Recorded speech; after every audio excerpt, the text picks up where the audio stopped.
दुआ अल्लाह के उसूल के बिना आप करेंगे, अल्लाह किसी की भी नहीं सुनता, अंबिया की नहीं सुनता। हमारे और आपकी छोड़ो, हमें और आप को से खेत के मूली हैं, को से झाड़ के पत्ते हैं, अंबिया की भी नहीं सुनता अल्लाह। अगर उसूल के खिलाफ अल्लाह से दुआ करें, अंबिया किस नहीं सुनता, हमारी और आपकी क्या हैसियत अल्लाह के सामने। आदम अलैहिस्सलाम के बाद नूह अलैहिस्सलाम, शीस अलैहिस्सलाम, उसके बाद इदरीस अलैहिस्सलाम, उसके बाद नूह अलैहिस्सलाम। नूह अलैहिस्सलाम के जमाने में जब तूफान आया, सारे लोग डूब रहे हैं। हजरत नूह अलैहिस्सलाम का बेटा कनान वहां डूब रहा है, पानी में डूब रहा है। बाप के आंखों से बेटे का डूबता मंजर देखा नहीं जा रहा। बाप दुआ कर रहे हैं, अल्लाह मेरे बेटे को हिदायत दे, अल्लाह उसे बचा ले, अल्लाह अल्लाह इस कश्ती में सवार कराने की इजाजत दे, अल्लाह मेरे बेटे आजा कश्ती में। नहीं बाबा, जूदी पहाड़ ऊंचा है, मैं वहां चले जाता हूं, तुम्हारी कश्ती क्या भी काम आती नहीं। मेरे बेटे को साथ जूदी पहाड़ भी आज काम आता नहीं। अल्लाह के अजाब में इस कश्ती पर रहने वालों के सिवा दुनिया का हर माई का लाल मिटा दिया जाएगा। मेरे बेटे तू डूब मरेगा, आजा कश्ती में, कलमा पढ़ ले, अल्लाह की तौहीद का इकरार कर ले, आजा। नहीं आता, जूदी पहाड़, या अल्लाह तू इजाजत दे, मेरे बेटे को सवार कर ले। अल्लाह ने कहा, ऐ नूह तेरा बेटा काफिरों में से है, तेरे बेटे के बारे में रिक्वेस्ट मत कर, हम तेरी दुआ नहीं सुनेंगे। दोबारा नूह अलैहिस्सलाम ने कहा तो अल्लाह ताला ने तंबीह करते हुए कहा, और एक मर्तबा अगर तू तेरे बेटे के बारे में दुआ करेगा, तेरा नाम नबियों की लिस्ट में निकाल दूंगा। अस्सलामु अलैकुम वरहमतुल्लाहि तआला वबरकातुहू। मौलाना मुफ्ती याकूब जामई साहब ने अपने बयान में हज़रत नूह अलैहिस्सलाम का तज़किरा करते हुए कुछ ज़ुबान दराज़ी की है।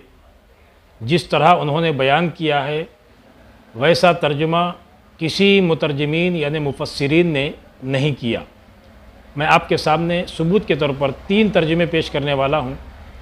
सबसे पहले इमाम अहमद रज़ा ख़ां फ़ाज़िल बरेलवी अलैहि रहमतु व रिज़वान का तर्जुमा देखते हैं कि जो अल्फाज इन्होंने हज़रत नूह अलैहिस्सलाम और अल्लाह तबारक व तआला के दरमियान में मुकालिमे का ज़िक्र फरमाया, वो कुरान शरीफ के सूरह हूद आयत नंबर 40 पर 5, 40 पर 6, 40 पर 7 है। सबसे पहले इमाम अहमद रज़ा रहमतुल्लाहि अलैह का तर्जुमा हम पढ़ते हैं। ये देखिए यहाँ पर लिखा हुआ है, अल्फाजों पर गौर कीजिएगा। और नूह अलैहिस्सलाम ने अपने रब को पुकारा, ऐ मेरे परवरदिगार, मेरा बेटा भी तो मेरा घर वाला है और बेशक तेरा वादा सच्चा है और तू सबसे बड़ा हुक्म वाला। आगे वाली आयत करीमा फरमाया, ऐ नूह वो तेरे घर वालों में नहीं, बेशक उसके काम बड़े नालायक हैं। तुम मुझसे वो बात ना मांग जिसका तुझे इल्म नहीं। मैं तुझे नसीहत फरमाता हूँ कि नादान ना बन। ऐ मेरे रब, मैं तेरी पनाह चाहता हूँ कि तुझसे वो चीज़ मांगूँ जिसका मुझे इल्म नहीं, और अगर तू मुझे ना बख्शे और रहम ना करे तो मैं रियाकार हो जाऊँ। ये था तर्जुमा कंजुल ईमान से। दूसरा तर्जुमा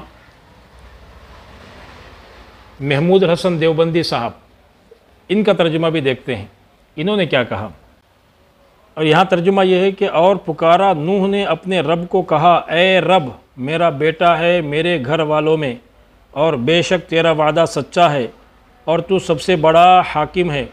फरमाया, ए नूह वो नहीं तेरे घर वालों में, उसके काम हैं ख़राब।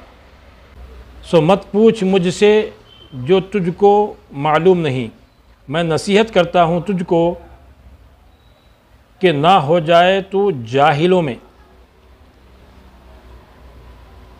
बोला, ए रब, मैं पनाह लेता हूँ तेरी उससे कि पूछूँ तुझसे जो मालूम ना हो मुझको, और अगर तू ना बख्शे मुझको और रहम ना करे तो मैं हूँ नुकसान वालों में।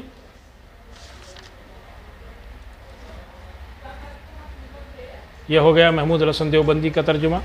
अब ये है अशरफ अली थानवी साहब का तर्जुमा। ये भी देखते हैं इन्होंने क्या लिखा। और नूह ने अपने रब को पुकारा और अर्ज़ किया, ऐ मेरे रब, मेरा ये बेटा मेरे घर वालों में से है और आपका वादा बिल्कुल سچا ہے اور آپ احکم الحاکمین ہیں۔ اللہ تعالیٰ نے ارشاد فرمایا کہ اے نوح، یہ شخص تمہارے گھر والوں میں سے نہیں، یہ تباہ کار ہے، سو مجھ سے ایسی چیز کی درخواست مت کرو جس کی تم کو خبر نہیں، میں تم کو نصیحت کرتا ہوں کہ تم نادان نہ بن جاؤ۔ انہوں نے عرض کیا، میں اس کام سے آپ کی پناہ مانگتا ہوں کہ آپ سے ایسے امر کی درخواست کروں جس کی مجھ کو خبر نہ ہو، اور اگر آپ میری مغفرت نہ فرمائیں گے اور مجھ پر رحم نہ فرمائیں گے تو میں بالکل ہی تباہ ہو جاؤں گا۔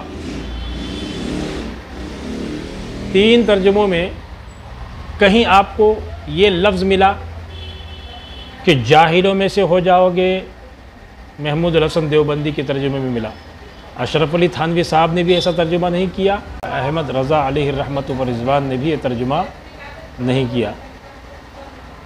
اب اس جاہل کو کوئی پوچھنے والا نہیں، اللہ تبارک و تعالیٰ نے یہ کب کہا اور کہاں کہا کہ اے نوح علیہ السلام، اگر تو دوبارہ اپنے بیٹے کے سفارش کے لیے دعا کرے گا تو میں تجھے پیغمبروں کے لیسٹ میں سے نکال دوں گا، یہ بتا دے۔